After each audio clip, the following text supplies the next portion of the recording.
안녕하세요. 세상엔 운명 같은 인연이 있다고 굳게 믿는 50대 남자입니다.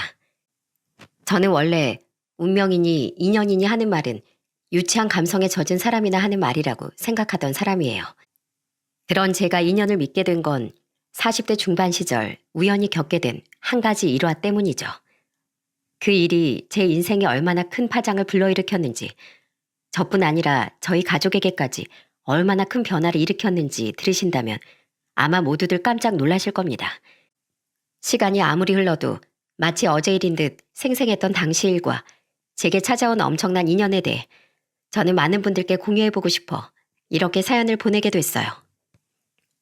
제 어린 시절을 짧게 이야기하자면 그리 넉넉한 형편에서 자라지 못했습니다. 아버진 공무원이셨지만 어머니와 두 분이서 워낙 어렵게 시작했다고 하셨거든요. 특히 집안이 찢어지게 가난했다던 아버진 그래서인지 꽤나 자린고비셨어요. 사춘기 때 나름대로 그런 아버지께 불만을 가진 적도 있었는데 제 마음을 눈치챈 어머니는 어느 날 조용히 저를 불러 이런 말씀을 하시더라고요. 아버지가 싫으니? 그런 건 아닌데요. 아버진 가끔 너무 자식들한테까지 박하세요.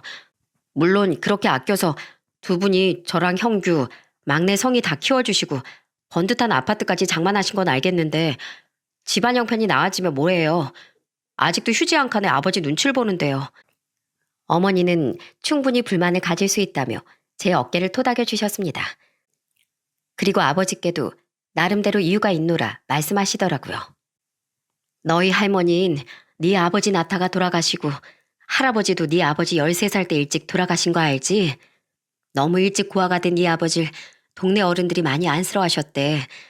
그중 마음씨 좋은 동네 유지 어른 덕에 네 아버지는 어찌저찌 생활을 하고 고등학교까지 전부 마칠 수 있었단다.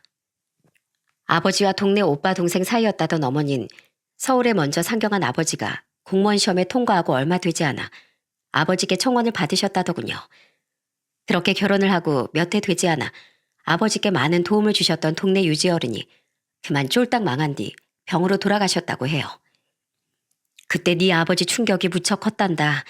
언젠간 꼭 돈을 벌어서 그 어른께 은혜를 갚고 싶다고 했는데 그 부자였던 양반이 그렇게 순식간에 폐가 망신하고 돌아가실 줄 누가 상상이나 했겠니. 가뜩이나 가난을 끔찍히 하던 네 아버진 그 이후로 더 가난이 두려워진 게다. 부모라도 너희와 같은 사람인데 어떻게 그렇게 약한 마음 하나도 품지 않고 살아갈 수 있겠니. 네가 아버지 좀 이해해다오. 너도 알지 않니. 네 아버지 마음은 참 따뜻하고 착한 사람이라는 거. 게다가 어머닌 아버지가 소액이나마 결식 아동이나 불우이웃을 위해 꾸준한 기부를 하고 있다고 하셨습니다. 과거 자신처럼 어렵게 살던 사람들에게 자신도 도움이 되고 싶다면서요. 그날 어머니와의 대화는 17살이 되도록 알지 못했던 아버지의 많은 면을 알게 해주었어요. 아버지의 마음이 이해가 갔고 한편으론 그럼에도 불구하고 아낀 돈을 선행에 사용하고 계신다니 아버지가 무척 존경스럽기도 했죠. 그 뒤 저는 아버지의 뜻을 군말 없이 따르며 살았습니다. 동생들이 아버지께 투덜거릴 때면 나중에 니들이 벌어서 마음껏 쓰라며 아버지 대신 야단을 치기도 했어요. 어머니께 제가 아버지의 사연을 들었다는 걸 듣게 된 아버진 당시 대학생이었던 저와 소주 한 잔을 기울이며 사과를 하시더군요. 미안하다 형배야. 그동안 이 구두쇠 아버지 아래에서 많이 힘들었지? 그런데도 내 이야기를 알고 이 아비를 이해해줘서 참 고맙구나. 아니에요 아버지.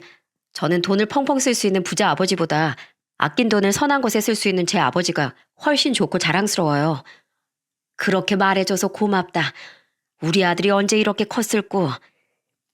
아버진 나이가 조금씩 들며 자신의 경험을 자식들에게 너무 강요하며 산 건 아닌가 후회가 되셨다더군요. 그렇게 부자끼리 허심탄회하게 대화한 후 아버진 조금씩 변하셨어요. 전처럼 자식들에게 절약을 강요하지도 않았고 오히려 다 큰 자식들에게 용돈도 챙겨주며 늘 미안했다고 말씀하곤 하셨죠. 올해 만난 남자친구와 가장 먼저 결혼한 막내 여동생을 시작으로 우리 삼남매는 나이 역순으로 결혼을 했습니다. 나이 38살에 가장 늦게 결혼한 건 맞이인 저였죠. 어머니 남으로 제 나이 28살에 이르게 돌아가셨기에 우리 삼남매의 결혼을 모두 보지 못하셨어요.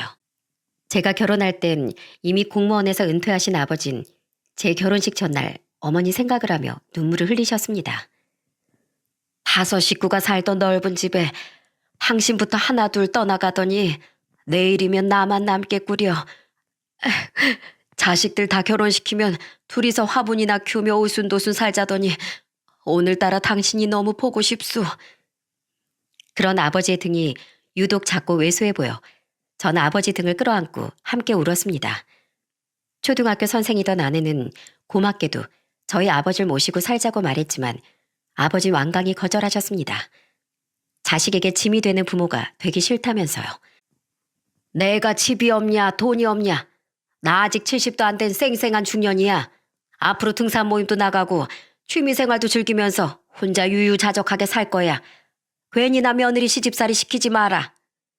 말씀은 그렇게 하셨지만 그런 제안을 먼저 해준 제 아내를 아버지 많이 예뻐하셨습니다.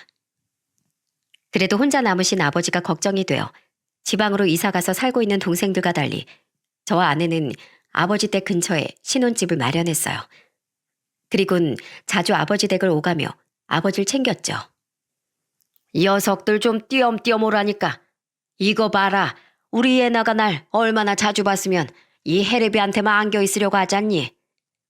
아버지 말로는 괜히 툴툴대시면서도 할아버지를 좋아하던 저희 딸을 품에 안고 좋아서 어쩔 줄을 모르셨어요. 남의 집 귀한 딸을 너무 자기만 옆에 끼고 사는 것 같아 죄송하다며 저희 처가댁에 좋은 선물들을 많이 보내기도 하셨죠.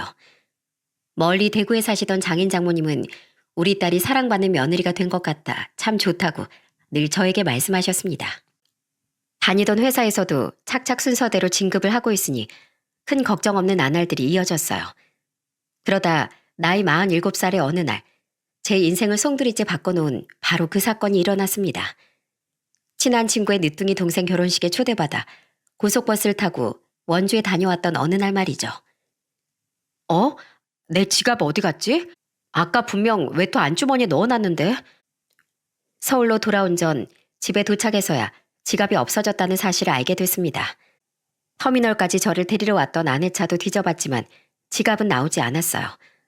분명 터미널에 내려서 물을 살 때까지만 해도 있었는데 그 뒤 외투를 입지 않고 들고 다니다 빠진 것 같았죠. 지금 터미널에 가서 지갑을 다시 찾아보겠다고? 누가 발견하면 분실물 센터 같은 데 맡겨주겠지. 좀 기다려보자. 그래도 혹시나 누가 그냥 주워가면 어떡해. 그 지갑 장모님께서 생일 선물로 사주신 거잖아. 잃어버리면 안 돼. 나 다녀올게. 터미널에 전화해보니 분실물로 들어온 지갑 같은 건 없다기에 다급해진 전 옷을 챙겨 입고 터미널로 달려갔습니다. 그리곤 터미널 구석구석을 뒤지고 있었어요. 그런데 그때 딱 마른 할아버지 한 분께서 제 것인 것 같은 지갑을 들고 주위를 두리번거리고 계시더군요. 저는 얼른 다가가 할아버지께 여쭸어요. 저 어르신, 혹시 그 지갑 어르신 물건일까요? 제가 아까 전에 지갑을 잃어버렸는데 제 거랑 똑같이 생겨서요. 아, 이 지갑 주인이 사장님이세요? 할아버진 확인해보라며 제게 지갑을 건네주시더군요. 지갑을 열어 확인한 뒤 제 것이 맞다고 하자 할아버진 다행이라고 말씀하셨어요. 여기서 이 지갑 주인 찾으려고 얼마나 오래 기다렸는지 모릅니다. 감사합니다, 어르신. 그냥 터미널 직원한테 맡기셔도 됐을 텐데 아무튼 덕분에 무사히 찾았네요. 사실은 죄송합니다, 사장님. 네? 뭐가요? 그런데 감사하다는 제 말에 할아버진 대뜸 고개를 제게 조아리듯 숙이셨습니다. 그리곤 당황한 제게 울먹거리는 목소리로 생각지도 못한 말을 하시더라고요. 우리 5살 손주가 굶고 있어서 라면 2개 사느라 지갑에서 2,000원을 멋대로 뺏어 썼습니다. 정말 죄송합니다. 손주가 이틀째 아무것도 못 먹었다 보니 제가 그만 해서는 안 될 짓을 했어요. 제가 폐지랑 공병을 주어서 돈을 버는데 어제 그제 제가 몸살이 나서 일을 못했거든요. 연락처 주시면 제가 그 돈은 반드시 갚겠습니다. 정말 죄송합니다, 사장님. 할아버진 그날은 어떻게든 돈을 벌기 위해 터미널 근처까지 나와 폐지를 줍다가 제 지갑을 발견했다고 말씀하셨어요.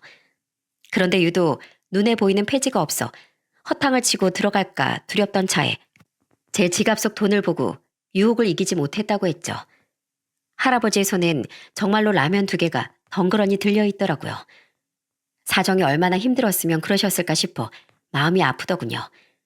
연세도 저희 아버지와 비슷하거나 많아 보이시는데 그런 분의 눈에 눈물까지 맺혀 있는 걸 보니 안타까운 마음이 밀려왔어요. 그래서 전 지갑에서 5만 원짜리 하나를 꺼내 할아버지께 건넸습니다. 어르신, 이거 얼마 안 되지만 보태 쓰세요. 제 지갑 찾아주신 사례입니다. 2천 원은 안 갚으셔도 돼요. 이렇게 제 지갑을 찾아주셨는데 제가 그걸 어떻게 받겠어요? 감사합니다, 사장님. 하지만 이 5만 원은 괜찮습니다. 하지만 할아버진 황급히 손을 내저으며 거절하셨어요. 결국 2천 원은 받지 않기로 하고 어영부영 할아버지와 헤어졌는데 자꾸만 발이 떨어지질 않더군요. 손주로 혼자 키우시는 건가? 폐지를 오늘 못 주우면 내일은 다시 굶으셔야 하는 건가? 반찬이 아닌 라면을 산 거면 집에 쌀도 없다는 소리 같은데. 몇 발자국 걸어가는 동안 정말 오만 가지 생각이 다 들었습니다. 결국 전 황급히 몸을 돌려 다시 할아버지께 달려갔어요. 저보다 걸음이 느렸던 할아버지 역시 얼마 가지 못하셨더라고요. 어르신! 전 할아버지를 부르며 손을 덥석 잡았습니다. 할아버지는 놀란 눈으로 저를 돌아보셨죠. 저는 숨을 헐떡이며 할아버지께 이렇게 말했어요. 어르신, 혹시 집에 쌀이 없으신 건가요?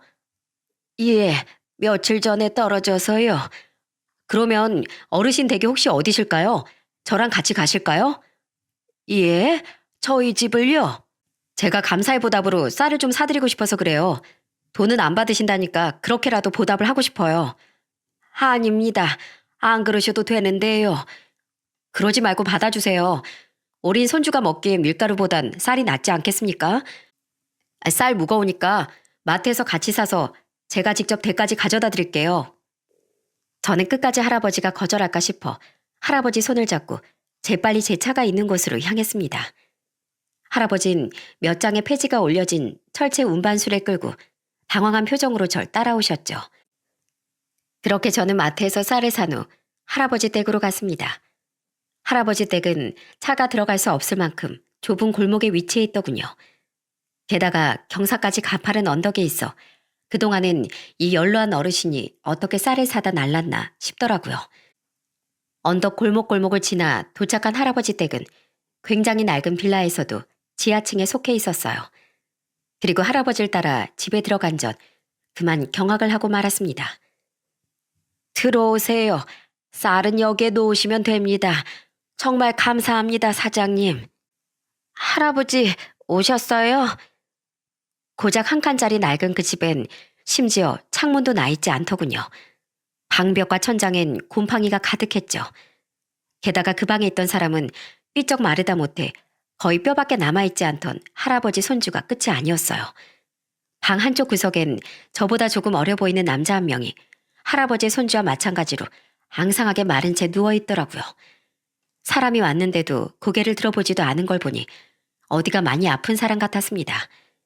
할아버진 입을 틀어막은 저를 보고 민망한 목소리로 말씀하셨어요.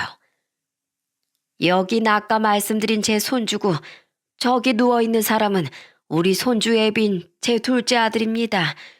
제 아들은 근육이 서서히 마비되고 결국 죽음에 이른다는 루게리병 판정을 받았어요. 벌써 병에 걸린 지 3년째인데 수중에 병원비로 쓸 돈이 바닥나 집에서 세상 떠날 날만 기다리고 있습니다. 루게리병 환자들은 보통 3, 4년을 넘기기 힘들어 한다더라고요. 이젠 혼자선 거의 움직이지도 못하고 말도 하기 힘들어 합니다. 조금 있으면 음식도 못 씹어 넘겨서 콧줄을 해야 할 것 같은데 걱정이 이만저만이 아니에요. 할아버진 물이라도 대접하고 싶다며 제게 방 안에 앉으라고 권하셨습니다. 할아버지가 잠시 물을 뜨는 사이 할아버지의 손자는 못 먹어 힘이 없는 와중에도 저를 보며 호기심 어린 눈빛을 보내더군요. 넌 이름이 뭐니? 정 강지우예요. 5살. 아저씨 누구예요? 아저씨는 박형배라는 사람이야. 반가워. 아저씨가 지우 할아버지께 도움을 좀 받았거든. 그 답례를 하려고 쌀을 사온 거야. 와, 신난다. 할아버지, 우리 드디어 밥 먹을 수 있어요? 저 너무 배고파요. 어르신, 제 물은 괜찮으니까 지우 밥부터 먹이는 게 낫지 않을까요? 그제 할아버진 아차차 하며 제게 물을 건네곤 후다닥 쌀을 밥솥에 앉히셨어요. 그리곤 제 앞에 앉아 밥 먹을 생각에 들뜬 손주의 머리를 쓰다듬으며 말씀을 시작하셨죠. 사는 꼴이 영 엉망이죠. 그래도 이 집이라도 없으면 우리 삼부자 길바닥에 나 앉아야 할 겁니다. 실례지만 지우 어머니는 안 계신 건가요? 에휴, 그모 없을 것은 저희 아들이 루게릭병 판정을 받자마자 2살 된 우리 지우까지 버리고 도망갔어요. 재산도 챙길 수 있는 건 전부 챙기고서요. 아들은 그렇게 이혼한 뒤론 많은 돈을 투자했던 주식도 폭락해서 알거지가 된 겁니다. 저는 작은 사업을 하다 몇 년 전에 부도가 나서 가진 게 빚밖에 없었는데 어떻게든 살려고 살던 전셋집을 빼고 이 집으로 아들하고 손주랑 같이 이사 왔어요. 저희 집하고 아들 집을 뺀 돈으로 아들 입원비도 내고 손주 키우고 생활비도 해야 했으니까요. 저희 집은 뺀 돈이라고 해봤자 빚을 갚으니 몇 푼 남지도 않았지만은요.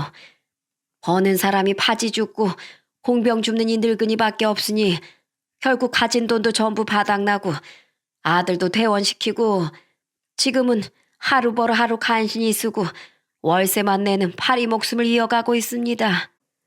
할아버진 늘 옆에 있어줘야 하는 아들을 두고 폐지를 주우러 나갈 때면 걱정이 한가득이라고 말씀하시더군요. 할아버진 마치 자신의 궁색한 형편을 변명이라도 하듯 구구절절 말씀을 이어가셨습니다. 사연을 듣는데 할아버지가 살아오신 모진 세월이 느껴져 눈가가 뜨거워지더라고요. 도와줄 다른 자식은 없으신 거예요?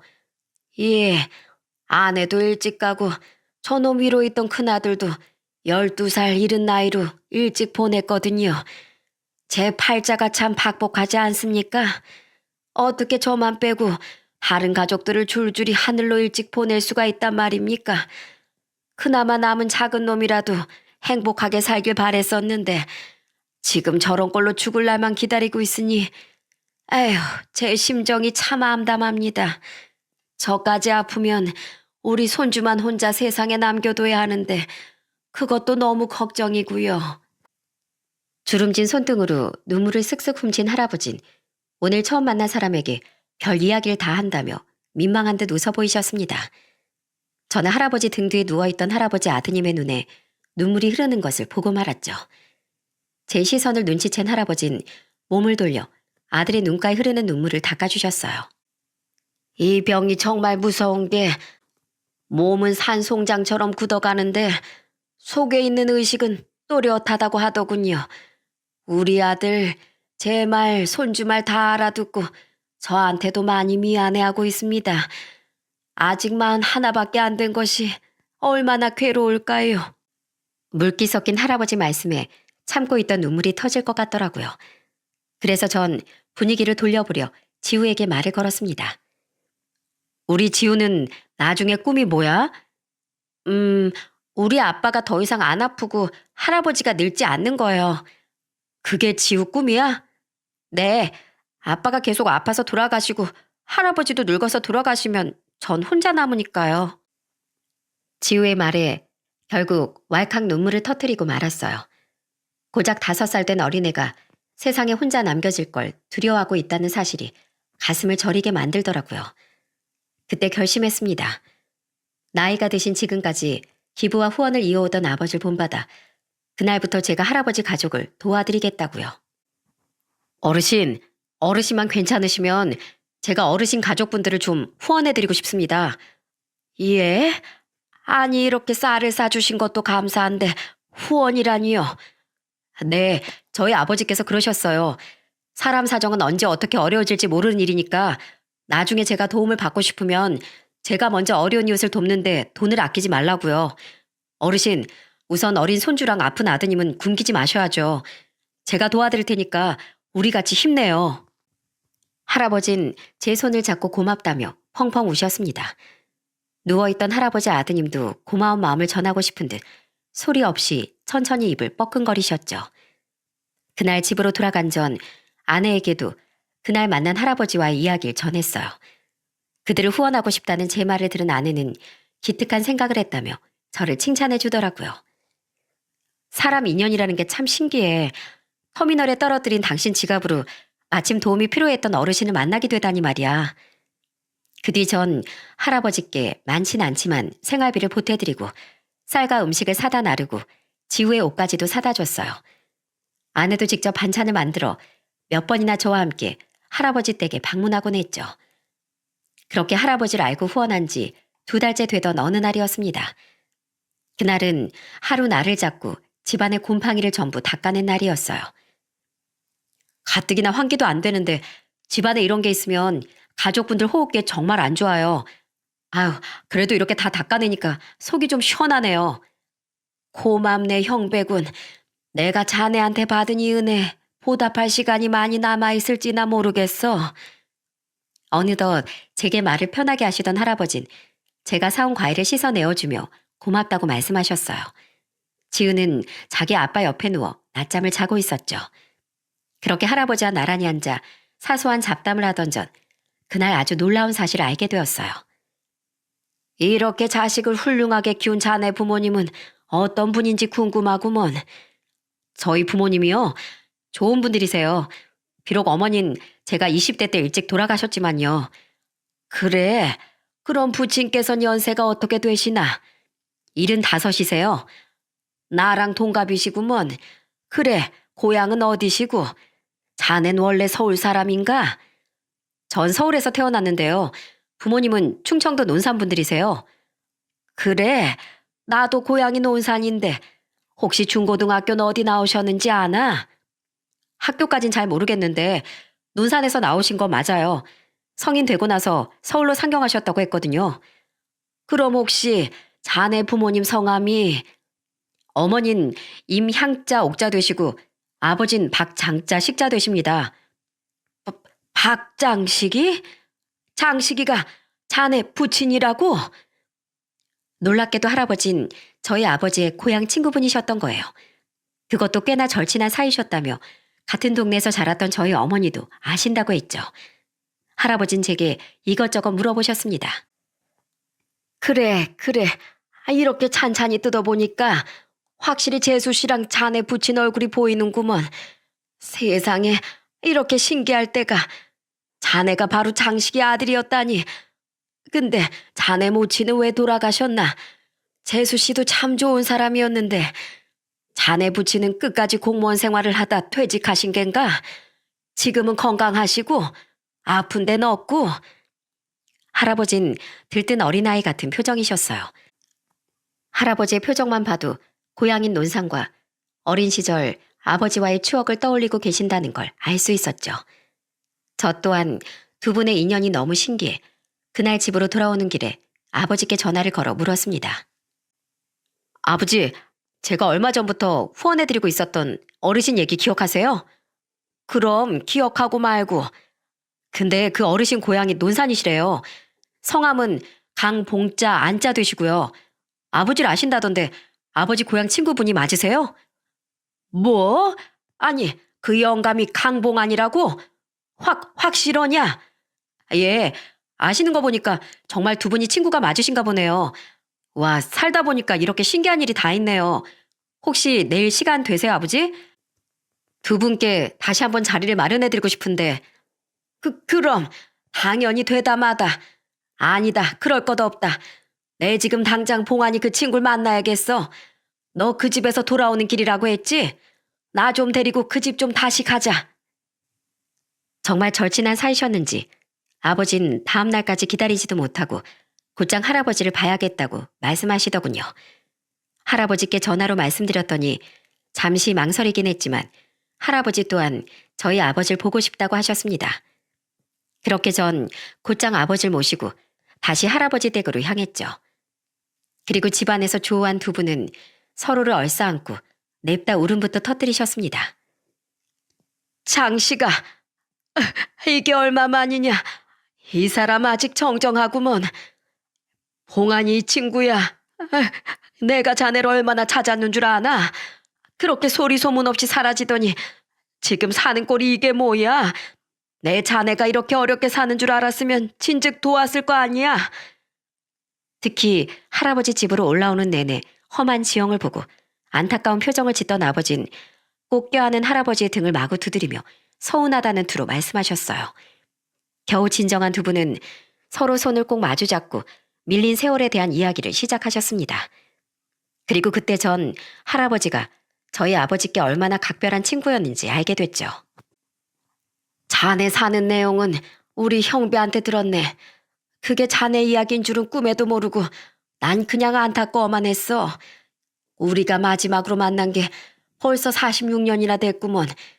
형배야, 너희 아버지가 어릴 적 동네 유지 어른께 도움 많이 받았다는 말 기억하지? 네, 아버지. 그분이 바로 여기 봉안이 아버지셨단다. 논밭도 많이 가지고 계시고 시의원까지 한 훌륭한 분이셨지. 동네 어려운 사람이 있으면 무조건 두 팔 걷어붙이고 돕던 봉안이 아버님 덕에 일찍이 부모님을 잃은 내가 밥도 안 굶고 학교도 고등학교까지 마칠 수 있었던 거란다. 어디 그뿐이니? 내가 서울에 가서 일자리 찾고 공무원 공부하겠다고 했을 땐 봉안이 통해서 월세방 월세도 내주시고 고시 뒷바라지도 해주신 분이야. 만약 이 친구 아버님이 아니었다면 지금의 난 이 자리에 있지도 못했을 거다. 그리고 이 친구는 못 살던 나랑 아무런 편견 없이 가장 친하게 어울려주곤 했지. 그땐 우리 아버지가 그러셨지. 비록 처음 시의원을 지낸 뒤 번번이 낙선하면서도 선거 자금에 전 재산을 다 쏟아부어 집안이 망해버렸지만 말이야.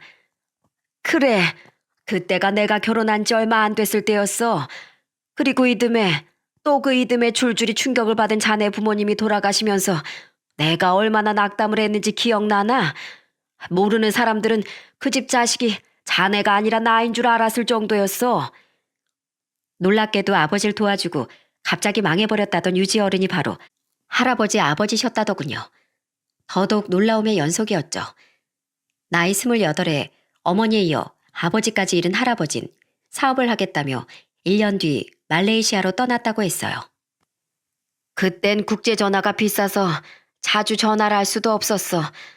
그런데 이 친구가 31살에 거기서 한국인 여자랑 결혼했다는 연락을 끝으로 통 연락이 없더라고.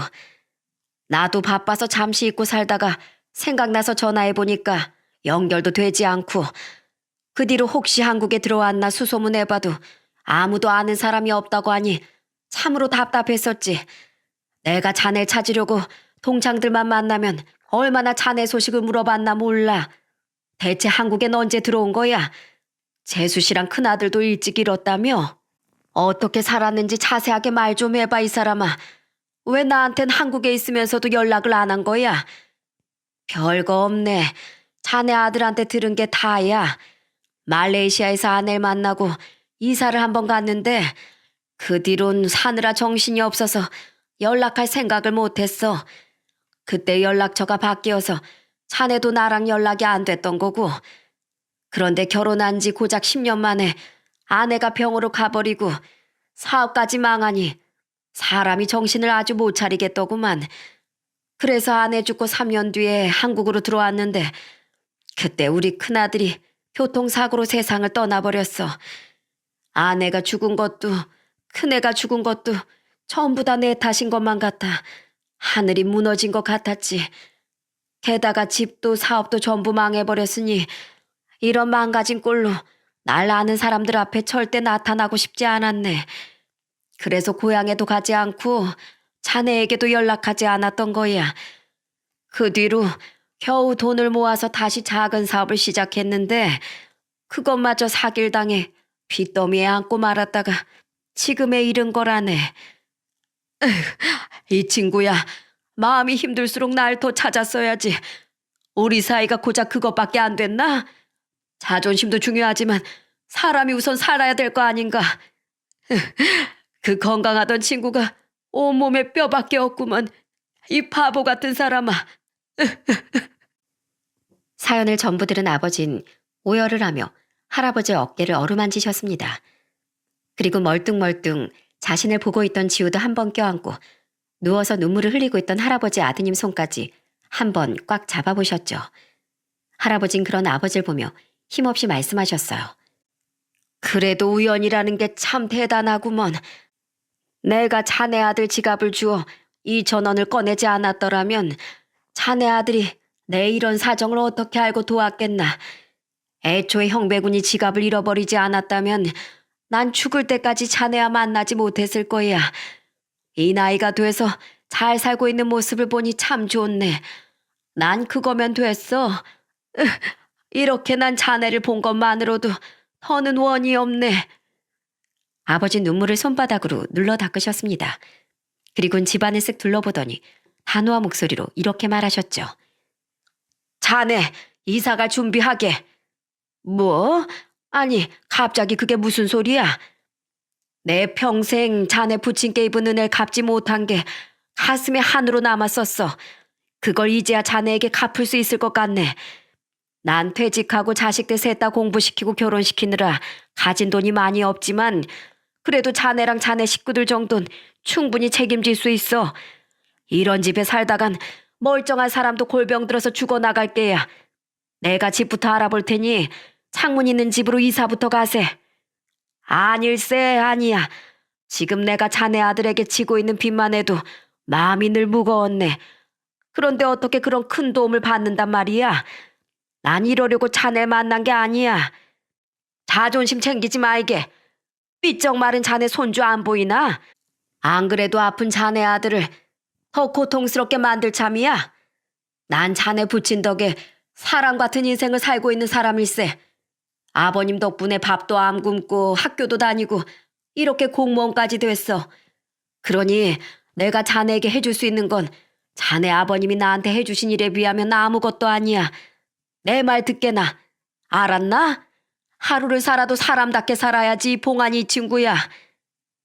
아버지의 말에 할아버진 아버지의 손을 잡고 눈물을 뚝뚝 흘리셨습니다. 아버진 그런 할아버지의 손을 어루만지며 그동안 살아내느라 고생했다고 함께 흐느끼셨죠. 며칠 뒤 아버진 정말 할아버지 산부자에게 작은 전셋집을 하나 구해주셨어요. 저와 아내는 두 팔을 걷어붙이고 이사를 손수 도왔습니다. 비록 가진 돈이 많이는 없어 아버진 할아버지 아드님을 비싼 요양병원엔 보내드리지 못했어요. 대신 할아버지께서 폐지를 줍지 않아도 살아갈 수 있는 생활비를 다달이 드리고 거의 매일같이 할아버지 댁에 찾아가 지우를 돌봐주고 아드님 간병을 도와주셨죠. 두 분 댁이 모두 저희 집 근처라 저와 아내도 할아버지 댁을 자주 찾아가고 여전히 할아버지를 후원했어요. 에휴, 산소호흡기로 숨 연명하고 콧줄로 음식을 먹어야 하는 이놈 심정은 얼마나 찢어질고. 자넨 좀 괜찮나? 심신이 많이 힘들지? 그래도 전보단 지금이 훨씬 낫다네. 집안 공기도 깨끗하고 불안하게 아들 곁을 안 비워도 되고 무엇보다 지우랑 아들 녀석 굶길 걱정을 하지 않아도 된다는 게 너무 좋아. 게다가 자네가 이렇게 매일 와서 날 도와주니 힘들다고 생각할 겨를도 없네. 이게 다 자네랑 자네 아들 덕분일세. 이 은혜 내 죽어서도 잊지 않겠네. 사람 참 같이 늙어가는 처지에 무섭게 왜 죽는다는 말을 하나? 오래도록 못 보고 산 만큼 오래오래 나랑 살다 가세. 현우야, 너도 마찬가지야. 제발 덜 아프게 우리 곁에 오래도록 머물러 주렴. 너까지 떠나면 네 아버지 억장이 얼마나 무너지겠니? 아버지는 늘 할아버지 아드님의 손을 잡고 그렇게 응원의 말을 건네주셨습니다. 하지만 할아버지 아드님은 결국 전셋집으로 이사한 지 2년 만에 숨을 거두고 말았죠. 아드님 유고를 납골당에 안치시키며 할아버진 눈물로 작별 인사를 하셨어요. 현우야, 마지막까지 유언하나 제 입으로 말하지 못하고 얼마나 괴로웠니. 이 애비가 너무 못나서 널 더 편안하게 보살펴주지 못해서 정말 미안했다. 이제 거기 가선 두 다리로 마음껏 뛰어다니고 큰 소리로 웃기도 하면서 행복하게 살아. 네 엄마랑 우리 큰놈한테도 안부 전해주고 고생 많았다 내 아들. 할아버진 끝내 무릎을 꿇고 바닥으로 눈물을 뚝뚝 떨구셨어요. 지우는 허리 숙여 그런 자기 할아버지를 꼭 안아주었죠. 할아버지, 울지 마세요. 지우가 옆에 있잖아요. 아빠 이제 아프지 마세요. 그리고 다음에 꼭 건강하게 태어나서 또 저희 아빠가 돼주세요. 안녕히 가세요, 아빠. 고작 7살 된 어린애의 말에 그 자리에 있던 아버지와 저, 그리고 아내까지 모두 눈물을 터뜨렸습니다. 그리고 할아버진 아드님을 보낸 후 지우와 함께 저희 아버지 댁에서 살게 되었어요. 아드님을 보내고 돌아오던 차 안에서 저희 아버지가 할아버지께 이렇게 말씀하셨거든요. 애 많이 썼네, 이 친구야. 그리고 자네, 지우랑 같이 우리 집에 들어와서 사는 거 어떻겠나. 나도 자네도 이제 살 날도 그리 많이 남지 않았을 텐데 같이 살면서 노년의 쓸쓸함이나 함께 달래세. 무엇보다 나랑 같이 살면 지우가 덜 외로울 거 아닌가. 만약 자네가 나보다 먼저 가게 된다면 내가 지우를 돌봐줄 수도 있고 말이야. 지우야, 할아버지랑 같이 살래? 할아버지가 장난감 많이 사줄게. 그렇게 이사를 한 후 어르신을 부르던 제 호칭엔 조금 변화가 생겼습니다. 저는 할아버지를 작은 아버지라고 부르게 됐어요. 제 아내 또한 작은 아버님이라고 부르게 됐고요. 거기엔 지우와 관련된 이유가 컸는데 지우가 저희 아버지를 큰할아버지라고 불렀거든요. 그리고 그 호칭을 가지고 두 분은 늘 투덕거리셨어요. 야, 박장식이, 아무리 생각해도 이건 아닌 것 같다. 내가 너보다 생일도 빠른데 왜 네가 우리 지우 큰할아버지야? 작은 할아버지지. 아, 치사하게 이 친구 또 그러는구만. 여기 애들 보는데 그런 거 가지고 꼬투리 잡는 거 창피하지도 않어. 내가 옛날부터 누누이 말했지. 난 내 아버지가 출생신고를 늦게 해서 그렇지. 원래는 자네보다 생일이 3달이나 빨라. 그걸 어떻게 확인하나. 증거도 없는데. 아, 자네 지금 은근슬쩍 말 옮긴 거 다 봤네. 얼른 다시 제자리로 옮기지 못해? 참, 80 다 된 노인네가 눈만 밝아가지고. 그리고 자네, 이제 폐지 좀 그만 주러 다니라니까 왜 말을 안 들어? 우리 둘이랑 지우까지 셋이 먹고 살 돈은 나한테도 충분히 있어. 자네가 그러고 다니면 자식들만 욕먹는 거야. 아, 내가 손주가 있지. 자식이 어디 있어? 나 놀려? 왜 없어? 저기 있잖아. 형배랑 우리 어머만 안 보여? 내 자식이라서 하는 말이 아니라 저 정도로 나한테든 자네한테든 하는 애들 요즘엔 친자식이어도 드물어. 그건 자네 말이 맞지. 알았네. 내 더 이상 안 나감세. 두 분은 함께 장기도 두고 노인정도 다니며 서로 떨어질 줄을 모르셨습니다. 몇 번은 제가 두 분을 고향인 논산에 모시고 다녀오기도 했죠.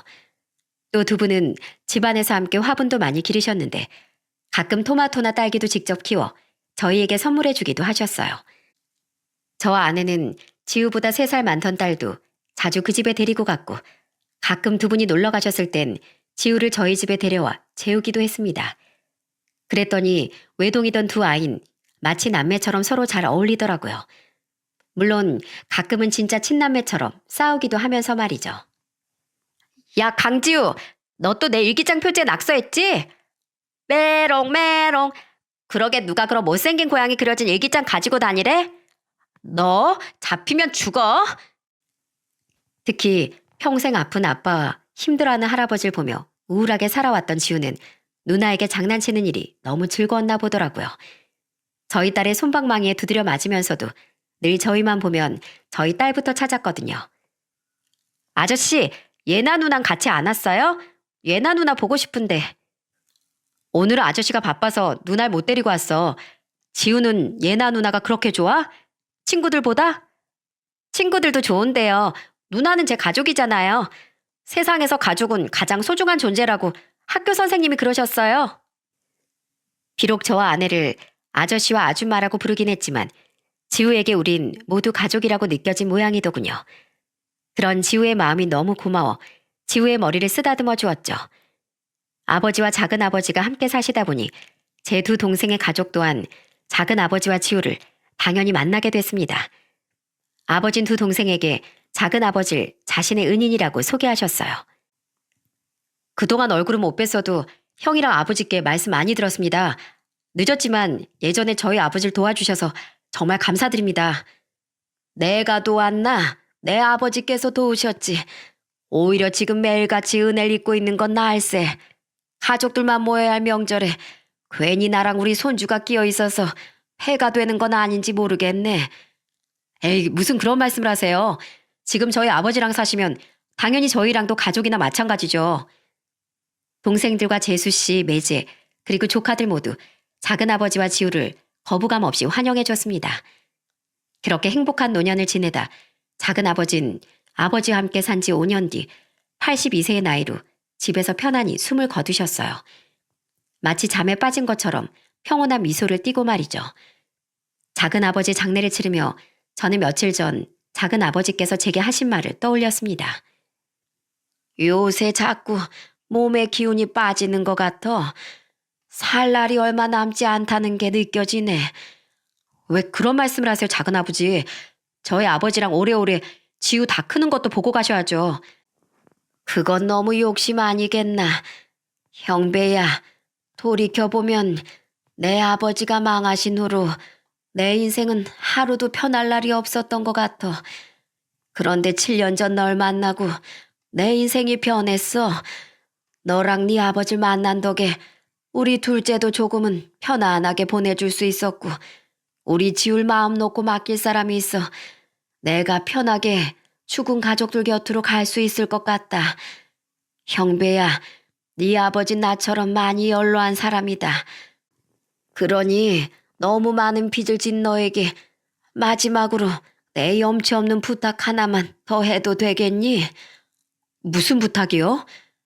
내가 가면 혼자 남게 될 우리 지우 부디 외면하지 말고 어른이 될 때까지만이라도 잘 좀 보살펴다오. 어릴 때부터 너무 많은 고생을 하고 산 아이인 거 너도 잘 알잖니. 부탁한다 형배야. 작은아버진 정말로 눈앞으로 다가온 자신의 죽음을 예견하셨던 것 같아요. 끝까지 자신이 아닌 손주 걱정뿐이던 작은아버지의 모습이 떠올라 장례식 내내 눈물을 참기가 너무 힘들었죠. 장례식이 끝난 후 아버지 또한 저와 아내를 불러 이렇게 말씀하시더군요. 어머마, 아버마, 너희들 혹시 지울 입양할 생각이 있니? 봉안이 이렇게 보내고 만약 나까지 가버리면 그 어린 것이 또 얼마나 상처를 받을지 벌써부터 걱정되는구나. 아버지, 안 그래도 집사람이랑 상의했는데요. 저희 지우 자식으로 입양하려고요. 돌아가신 작은 아버지께서도 생전 제게 지우를 부탁하기도 하셨고 지우는 이미 우리 가족이나 마찬가지잖아요. 맞아요, 아버님. 저도 지우 보면서 자꾸 마음이 짠했어요. 아무래도 엄마 손길이 많이 필요할 나이니까 더 지우가 마음에 걸렸던 것 같아요. 지우, 저희가 품을게요. 저희 친정 부모님도 이미 알고 계세요. 그리고 아버님, 예전에 제가 아버님 모시고 살고 싶다고 했던 말 기억하세요? 갑자기 그 얘긴 왜? 이번에 작은 아버님 보내면서 저랑 아범이랑 의논했어요. 이번엔 정말 아버님을 모시고 살 때가 된 것 같다고요. 아버님 연세도 많으신데 혹시 혼자 사시다가 무슨 일이라도 생기면 어떡해요. 아버님, 제가 며느리살이 안 시킬 테니까 이젠 저희랑 애들이랑 같이 살아주세요. 부탁드려요. 갑작스런 아내 이야기에 아버지 눈물을 터뜨리셨습니다. 그리곤 고맙다고 말씀하셨죠. 아마 쭉 혼자 사시다가 5년 동안 친구분과 즐거운 삶을 사셨으니 그 빈자리가 전보다 훨씬 크셨던 것 같아요. 그렇게 우린 지우를 입양했고 아버지 댁으로 들어가 합가를 했습니다. 저희의 입양 소식을 듣고 장인 장모님도 제 동생들도 모두 잘한 일이라며 응원해줬죠. 그렇게 셋이었던 우리 식구는 5이 된 지도 벌써 1년이 지났어요. 올해로 초등학교 6학년이 된 지우는 여전히 저희 아버지와 벌써 중3이 된 저희 딸과는 매우 잘 지냈는데 유독 저와 아내를 조금 어려워하더군요. 전엔 아줌마 아저씨였다가 갑자기 엄마 아빠가 되었으니 충분히 어색해할 만하다고 생각했어요. 여보, 우리 시간을 가지고 충분히 기다려주자. 다른 것도 아니고 지우 엄마가 되는 일인데 난 언제까지고 기다릴 수 있어. 그런 지우가 얼마 전 처음으로 저희에게 엄마 아빠라고 불러주었답니다. 주말을 맞아 다 같이 가평 나들이를 가기로 한 날 안방에서 아직 준비를 하고 있던 저와 아내에게 지우가 이렇게 말하더군요. 엄마, 아빠, 할아버지가 날 샌다고 빨리 나오시래요. 지우야, 너 지금 우리한테 엄마, 아빠라고 한 거야? 놀란 제 말에 지우는 얼굴을 새빨갛게 물들인 채 바닥만 쳐다보더군요. 그런 지우에게 너무 고마워 저와 아내는 이제 정말 우리 아들이 되어준 지우를 꼭 안아주었죠.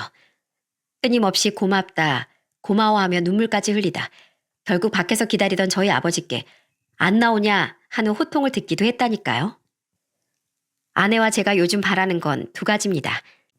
하나는 저희 아버지와 마찬가지로 연로하신 장인 장모님이 오래도록 정정하게 살아계시는 것. 또 한 가지는 우리 아이들이 밝고 건강하게 자라주는 거예요. 특히 일찍이 친가족을 모두 잃는 아픔을 겪은 우리 지우가 행복할 수 있도록 저와 아내는 최선을 다해 좋은 부모가 되어줄 생각이랍니다. 끝까지 손주 걱정을 하던 작은 아버지께서 그런 저희를 보고 부디 걱정을 내려놓으셨으면 좋겠네요. 터미널의 한 할아버지와 인연은 이렇듯 저희 아버지의 오랜 친구를 되찾아 주었고 저와 아내에게 귀엽고 의젓한 아들을 만들어 주었습니다. 실제로 겪어보니 세상엔 이런 운명 같은 인연이 정말로 존재하더군요. 그러니 여러분께서도 무심코 스쳐보낼 법한 인연도 늘 눈여겨 살펴보셨으면 좋겠어요.